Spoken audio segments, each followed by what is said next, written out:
Hello friends, welcome to Dear Show class. Hello friends, આજે આપણે આ વિડીયોમાં ઇંગ્લિશ ગ્રામર જે ધોરણ 5થી 12ના બાળકો માટે ખૂબ જ ઉપયોગી છે તેમાં આપણે ટેન્સીસ એટલે કે કાળ વિશે સમજીશું.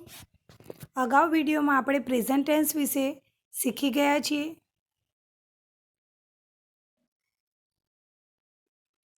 આજે આપણે પાસ્ટ ટેન્સ એટલે કે ભૂતકાળ વિશે ચર્ચા કરીશું અને નેક્સ્ટ વિડીયોમાં આપણે ફ્યુચર ટેન્સ વિશે પણ સમજીશું. સિમ્પલ પાસ્ટ ટેન્સ એટલે કે સાદો ભૂતકાળ. સાદો ભૂતકાળ કોને કહીશું? તો જે ક્રિયાઓ પૂર્ણ થઈ ગઈ છે એટલે કે રમ્યો, ખાધું, નાચ્યું, ઊંઘ્યું, એટલે કે કહેવાનો મતલબ છે કે જે ક્રિયા પૂરી થઈ ગઈ છે, ભૂતકાળ બની ગઈ છે, એના માટે આપણે સિમ્પલ પાસ્ટ ટેન્સ ઉપયોગ કરીશું. સિમ્પલ પાસ્ટ ટેન્સની હકારાત્મક વાક્ય રચના એટલે કે સાદા ભૂતકાળનું જો આપણે કોઈ વાક્ય બનાવવું હોય તો તેની વાક્ય રચનામાં કર્તા એકવચન હોય કે બહુવચન હોય, વાક્ય રચના થશે કર્તા, એના પછી ક્રિયાપદનું ભૂતકાળનું રૂપ એટલે કે એનું પાસ્ટ ટેન્સ, જે વર્બ આપેલું હોય એનું પાસ્ટ ટેન્સ આવશે અને પછી અન્ય શબ્દો આવશે. અહીં ભૂતકાળની અંદર વાક્ય રચનાની અંદર તમારે કોઈ વધારે પડતું વિચારવાની કે ચિંતા કરવાની જરૂર નથી. અહીં ફક્ત કર્તા અને એના પછી એનું ભૂતકાળનું રૂપ આવશે. એટલે જ્યારે પણ તમે કોઈ વાક્ય જુઓ છો એમાં કર્તા પછી જ્યારે તમને કોઈ ભૂતકાળનું રૂપ આપેલું હોય ક્રિયાપદનું, તો એ વાક્ય ભૂતકાળનું હશે એમ તમે સમજી શકો છો. સૌ પ્રથમ આપણે ક્રિયાપદનું મૂળ રૂપ અને ભૂતકાળનું રૂપ કોને કહીશું અને શું આવે એના વિશે આપણે જોઈ લઈએ. અહીં તમે કેટલાક વર્બ અને એનું પાસ્ટ ટેન્સ જોઈ શકો છો. તમને કોઈ ક્રિયાપદ આપેલું હોય અને એનું ભૂતકાળનું રૂપ, અહીં મેં કેટલાક ક્રિયાપદો લખ્યા છે અને એનું ભૂતકાળનું રૂપ લખ્યું છે. ફક્ત એ તમારી સમજ માટે છે. આના સિવાય બીજા ઘણા બધા ક્રિયાપદો છે અને એનું ભૂતકાળનું રૂપ તમે તમારી અંગ્રેજીની ચોપડી અથવા લાઇબ્રેરીમાંથી કોઈ ગ્રામરની બુકમાંથી તમે જોઈને જાણી શકો છો. અહીં મેં ગુજરાતી પર લખ્યું છે જેથી તમને સમજ પડે. આ સામાન્ય ક્રિયાપદો છે જે રોજિંદા જીવનમાં આપણા ઉપયોગમાં થતા હોય છે. તો અહીં આપણે જે વાક્યો જોઈશું એના વિશે તમને વધારે સમજ પડે એટલા માટે આ વર્બ્સ આપેલા છે. તો આ રીતે વર્બ અને એનું પાસ્ટ ટેન્સ શું આવે એ પણ આપણે જાતે બીજા ક્રિયાપદો લખીશું અને એને ધ્યાનમાં રાખીશું. સિમ્પલ પાસ્ટ ટેન્સ એટલે કે સાદો ભૂતકાળ. સાદા વર્તમાનકાળ વિશે આપણે અગાઉ વિડીયોમાં જોઈ ગયા છીએ. આજે આપણે સાદા ભૂતકાળ વિશે જોઈશું. સાદા ભૂતકાળના વાક્યની વાક્ય રચના આપણે જોઈએ તો કર્તા એકવચનમાં હોય કે બહુવચનમાં હોય તેની સાથે કર્તા પછી હંમેશા ક્રિયાપદનું ભૂતકાળનું રૂપ એટલે કે પાસ્ટ ટેન્સ આવશે. પાસ્ટ ટેન્સ કોને કહેવાય આપણે જોઈ ગયા છીએ. તો જે કોઈ ક્રિયાપદ હોય, ગો હોય તો ગોનું વેન્ટ થશે અને એના પછી અન્ય શબ્દો આવશે. તો આ વાક્ય રચના આપણે યાદ રાખીશું. જ્યારે પણ વાક્યની અંદર ક્રિયાપદનું ભૂતકાળનું રૂપ આપેલું હોય પાસ્ટ ટેન્સ, ત્યારે આપણે એ વાક્ય સાદા ભૂતકાળનું છે એટલે કે ભૂતકાળનું છે એ સમજીશું. સાદા ભૂતકાળમાં નકાર વાક્ય રચના બનાવવા માટે કર્તા લખીશું. વર્તમાન કાળની અંદર આપણે ડુ નોટ, ડઝ નોટ લખતા હતા અને એના માટે આપણે ધ્યાનમાં રાખવું પડતું હતું કે ડઝ નોટ ક્યારે લખવો ને ડુ નોટ ક્યારે લખવું. અહીં ભૂતકાળની અંદર તમારે કર્તા પછી ડીડ નોટ જ લખવાનું છે. કર્તા ગમે તે હોય એના પછી ડીડ નોટ જ આવશે એટલે ખૂબ જ સરળ છે. કર્તા પછી ડીડ નોટ અને પછી ક્રિયાપદનું મૂળ રૂપ, એમાં પણ ડુ નોટ, ડઝ નોટ પછી આપણે ક્રિયાપદનું મૂળ રૂપ જ લખતા હતા અને અહીં પણ ડીડ નોટ પછી ક્રિયાપદનું મૂળ રૂપ અને પછી અન્ય શબ્દો લખીશું.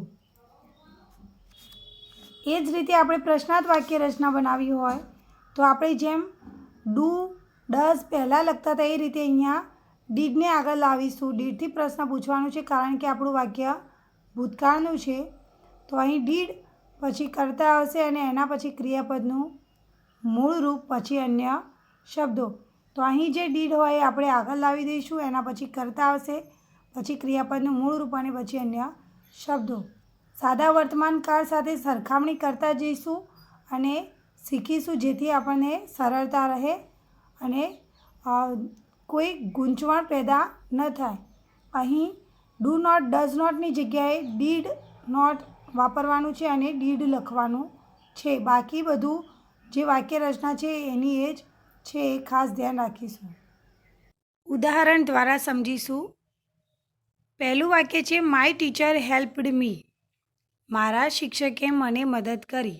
અહીં તમે જોઈ શકો છો કે હેલ્પનું હેલ્પ્ડ એટલે કે ક્રિયાપદનું ભૂતકાળનું રૂપ લખેલું છે. બીજું વાક્ય છે દિયા વેન્ટ ટુ મહેસાણા. દિયા મહેસાણા ગઈ.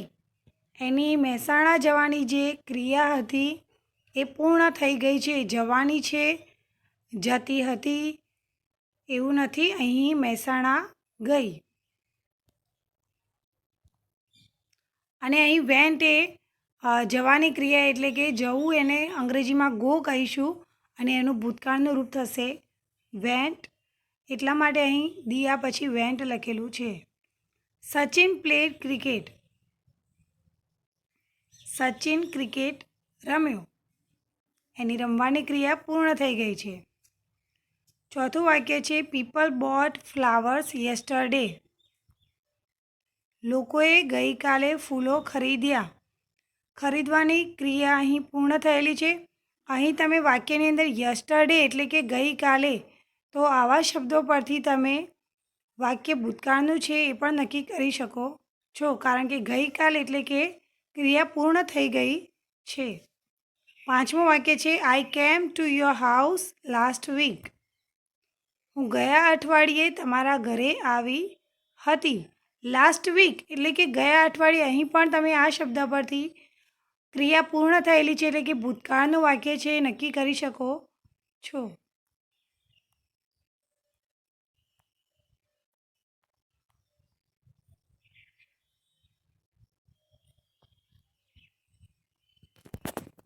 હવે આપણે સિમ્પલ પાસ્ટ ટેન્સ એટલે કે સાદો ભૂતકાળ, તેના નેગેટિવ સેન્ટેન્સીસ એટલે કે નકારાત્મક વાક્ય રચના વિશે ચર્ચા કરીશું.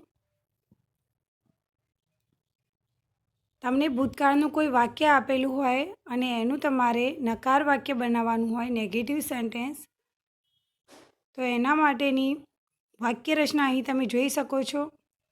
કરતા, પછી ડીડ નોટ, પછી ક્રિયાપદનું મૂળ રૂપ અને પછી અન્ય નામ આવશે. ઉદાહરણ આપણે જોઈશું. They met principal. તો અહીં મીટનું ભૂતકાળ લખેલું છે મેટ, તો અહીં ધે કરતા, પછી ડીડ નોટ, તો અહીં ધે ડીડ નોટ અને ક્રિયાપદનું પછી આપણે મૂળ રૂપ લખવાનું છે એટલે મૂળ રૂપ અહીંયા આવશે મીટ. પ્રિન્સિપલ અન્ય શબ્દો એમના એમ લખવાના છે. તો અહીં આપણે એનું નકાર વાક્ય થશે they did not meet principal. બીજું ઉદાહરણ જોઈએ. She liked dancing. લાઇકડ એ લાઇકનું ભૂતકાળનું રૂપ છે. તો અહીં શી કરતા, પછી ડીડ નોટ, ક્રિયાપદનું મૂળ રૂપ લાઇકડનું થશે લાઇક અને છેલ્લે અન્ય શબ્દો ડાન્સિંગ. અહીં તમારે વર્તમાન કાળની જેમ એસ પ્રત્યે ડુ લગાવવું કે ડઝ લગાવવું એ કશું કરવાની જરૂર નહીં. અહીંયા દરેકની અંદર ડીડ નોટ આવશે જ્યારે ભૂતકાળનું રૂપ હશે ત્યારે. ત્રીજું ઉદાહરણ જોઈશું. Dog bark to him. તો dog did not bark to him. અહીંયા બાર્ક અને બાર્ક, અહીંયા બાર્કનું ભૂતકાળ આપેલું છે બાર્કડ. ચોથું ઉદાહરણ છે આઈ લવડ માય ગ્રેન્ડફાધર. તો અહીં લવડનું મૂળ રૂપ થશે love. I did not love my grandfather. We played cricket. We did not play cricket.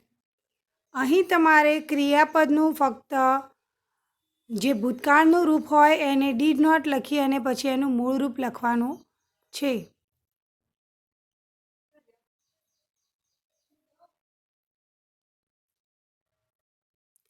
Simple past ટેન્સના હવે આપણે ઇન્ટ્રોગેટિવ સેન્ટેન્સીસ બનાવતા શીખીશું. એટલે કે પ્રશ્નાર્થ વાક્ય, તમને પ્રશ્ન બનાવવાનું પૂછાય તો આપણે કઈ રીતે લખીશું એ ધ્યાન આપીશું.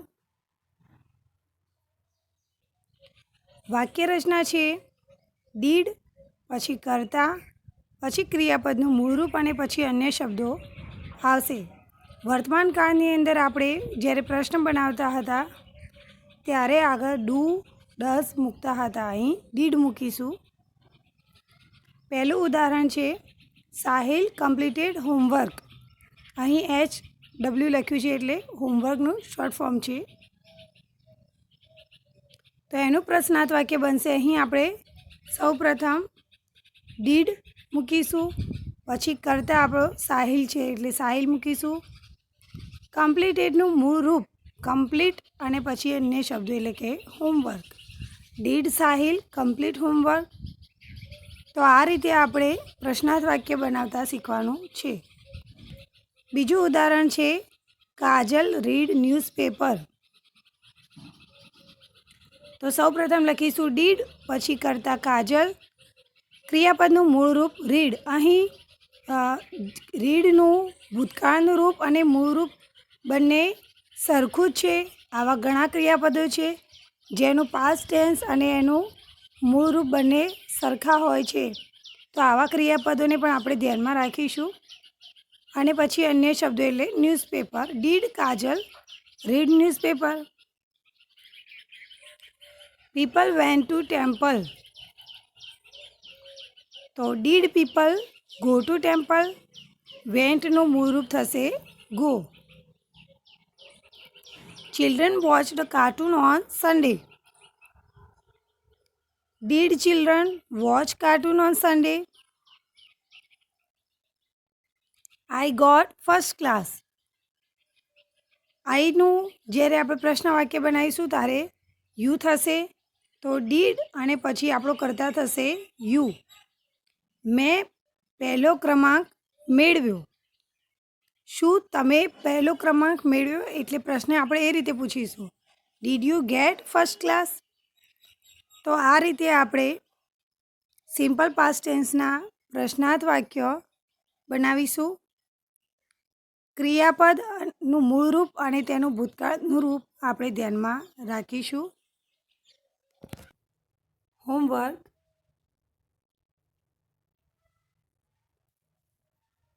Fill in the blanks. અહીં તમને કેટલીક ખાલી જગ્યાઓ આપેલી છે જેમાં તમારે અહીં સાદા ભૂતકાળ પ્રમાણે ક્રિયાપદનું ભૂતકાળનું રૂપ લખવાનું છે. કેટલાક ક્રિયાપદો મેં તમને આપ્યા છે જેનું ભૂતકાળનું રૂપ તમને આપેલું છે. કેટલાક તમારે જાતે શોધવાનો પ્રયત્ન કરવાનો છે. અહીં પીપલ ખાલી જગ્યા કાઇટ્સ, તો અહીં એનું ભૂતકાળનું રૂપ આવશે. એ પ્રમાણે આપણે ખાલી જગ્યાઓ પૂરવાની છે.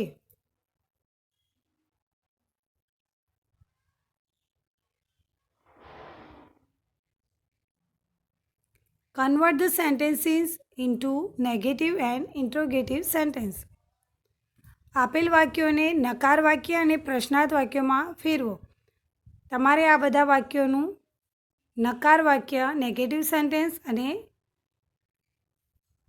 ઇન્ટ્રોગેટિવ સેન્ટેન્સ એટલે કે પ્રશ્નાર્થ વાક્ય બનાવવાના છે. તો આપણે પ્રયત્ન કરીશું.